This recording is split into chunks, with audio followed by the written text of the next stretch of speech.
Matapos ang matinding labanan ay bumalik si Kenote sa kanyang pang-araw-araw na buhay. Kinabukasan, nang papasok na si Ren sa eskwelahan ay nakisabay na rito si Kenote sa paglalakad.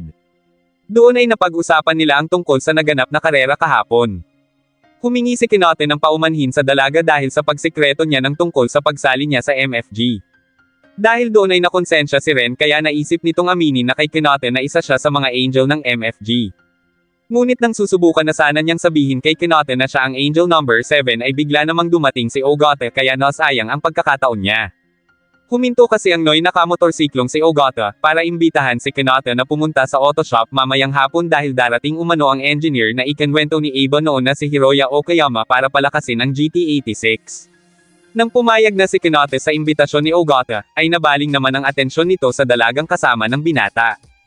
Tinanong ni Ogata kung ano ang relasyon ng dalawa, kaya nagpakilala si Ren bilang anak ni Mr. Saionji bagay na labis namang ikinagulat ni Ogata kaya halos matamba ito mula sa sinasakyang motorsiklo. Natuwa ito sa muli nilang pagkikita at halos hindi makapaniwala na kasing tangkad na niya ang batang huli niyang nakita. Pagkatapos ng kaunti nilang pag-uusap ay nagpaalam na si Ogata sa dalawa, ngunit muling nanambalik kay Ren ang paghihinayang dahil iyon na sana ang pagkakataon niya masabi kay Kenote na isa siyang MFG angel, kaya sa isip nito ay sinisisi nito si Ogata. Kinahapunan, dumating na si Kenote sa shop, at doon ay tinalakay ni Okayama sa harap ni na Ogata at Kenote ang mga i-upgrade nito sa sasakyan, maliban umano sa makina. Bilang driver ng GT86, hiningi ni Ogata ang opinyon ni Kenote. Sumang-ayon naman ang binata kay Mr. Okayama, at sinabi na minsan ay binigyan siya ng payo ng kanyang pinagkakatiwalaang instructor sa academy. Sinabi umano niyo na hindi magandang ideya ang pumili ng sasakyan base lamang sa lakas nito, at mas mabuti umanong piliin ang sasakyang kulang sa kapangyarihan kumpara sa mga karibal nito. Nagtaka si Ogata kaya napatanong ito kung bakit ganoon gayong gagamitin umano ang sasakyan sa isang karera. Sinabi ni Kenote na kung minsan ay malabo ang mga payo niyon, na tila sinadya para hikayatin silang mag-isip para sa sarili nila, pero sa tuwing ganon ay palagi umanon yung napapatunayang tama. Gayunpaman, iginiit ni Ogata na kahit dagdagan pa nila ang horsepower niyon gamit ang supercharger ay malayo pa rin si Kenote sa iba, kaya hindi umano ito sigurado kung maituturing pa rin na pagsalungat iyon sa payo ng instructor ni Kenote. Sinabi ng binata na ginagawa niya iyon para sa hamon, at hindi para makapag-uwi ng mataas na pwesto. Kaya naman, hindi umano nila gagalawin ang makina bago ang ikalawang karera. At sa tingin umano ni Kenote, kung naroon ang guro niya ay malamang sasabihin yun sa kanya na hindi pa rin niya nailalabas ang buong potensyal ng GT86. Napangiti na lang si Okayama dahil nakita nito ang impluwensya ng mentor ng binata na si Fujiwara sa pananaw ni Kenote pagdating sa pagtakbo. Pagkatapos ng kanilang pag-uusap ay nakipagkita naman si Ogata kay Aba. Naikwento nito kay Aba ang tungkol sa napagdesisyon ng huwag nang galawin ang makina ng sasakyan ni Kenote.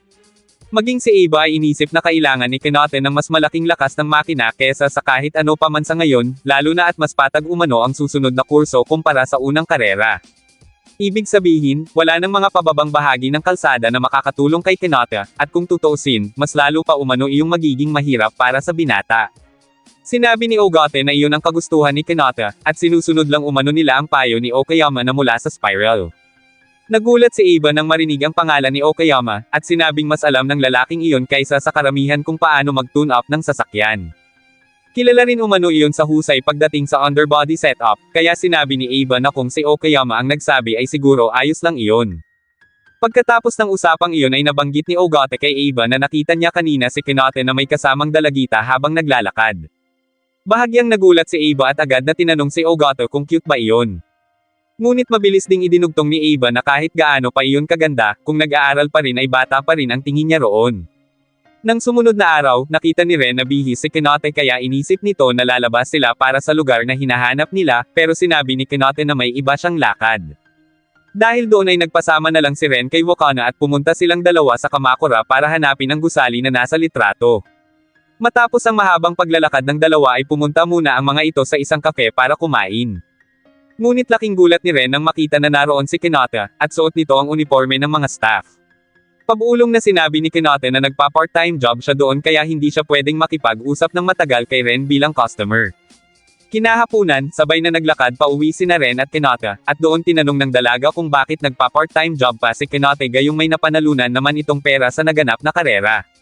Sinabi ni Kinote na ibinigay niya ang kalahati ng premyo kay Ogata, at saka mas mahirap umano para sa kanya kung wala siyang ginagawa tuwing weekdays kaya pinili niya na magtrabaho na lang. Sa shop naman ng Spiral Zero, makikitang magkausap muli sina Ogata at Okayama para sa pagsisimula ng tuning ng GT86.